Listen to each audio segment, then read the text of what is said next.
Hey there, this is Jackie Bolin coming to you from South Korea, and today I'm going to talk about one of my favorite activities that you can use in your ESL speaking or conversation classes.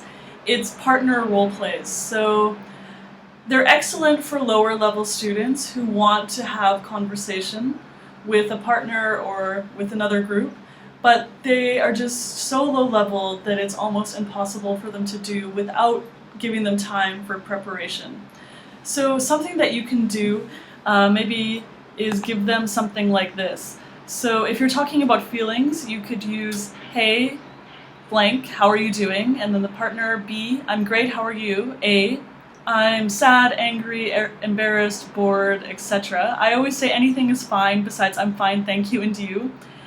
B says, oh, what's wrong? A, B, etc. and so on it goes. So another context that I often use this activity with is illness or injuries. So for example, hey Minsu, you don't look or sound so good, what's wrong? Minsu, oh yeah, I'm not good, and then, oh really? And then A, B, and back and forth it goes. So one final context that is particularly helpful to use is with excuses. So for example, A says, hey Minsu, you're 20 minutes late. Minsu, I'm really sorry, I've been or I had to blah blah blah, and then A, and then so on it goes. So the way that it works is that I usually give the students about 10 minutes to write their conversation. I'll write the starter on the board for them or have it on the PPT for them to refer to. And I encourage them to make it interesting or funny, and to also use the grammar or the vocabulary that we studied in class that day, or maybe in the previous week or something like that, and I'll write down some of those words or some of the key phrases on the board to help them.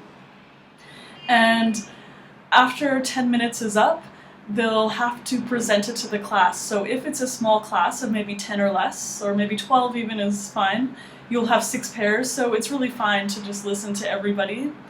If you have a bigger class of 12 or more, it's a little bit more difficult, but not impossible. So the way that I do it is I'll put maybe 3 groups together, and they'll perform for those other 2 groups. So I'll put maybe one group here, a group of 6 students here, and then 6, and then 6, and then 6. So maybe in the different 4 corners of the classroom, or one group can go inside of the hallway or something like that. It's really possible to do it that way. And if you have more time and want them to practice a little bit more, you can rotate the students through, change up the groups again, and then they can perform again. And usually at the end of that kind of activity, I'll ask the students just kind of informally, okay, so who was your favorite, who was really funny or really interesting? And the students usually are kind of unanimous in their favorites, so I'll have those maybe 1 or 2 or 3 groups kind of just present it quickly in front of the class so the class can see the examples of the really good ones, and then I'll use that opportunity to give a little bit of feedback for that. This also makes a great homework activity, so you can put students in groups and give them a starter, and then they have to do a conversation, and they can make a video of it and then put it on YouTube or send you the video file or whatever, something like that. Alright, so for more tips on teaching ESL speaking, go on over to eslspeaking.org, and also check out my book on Amazon, 39 Low Prep, No Prep ESL Speaking Activities for Teenagers and Adults. I'm sure you'll find it useful, and actually this activity is one of the activities from that book. Alright, take care, have a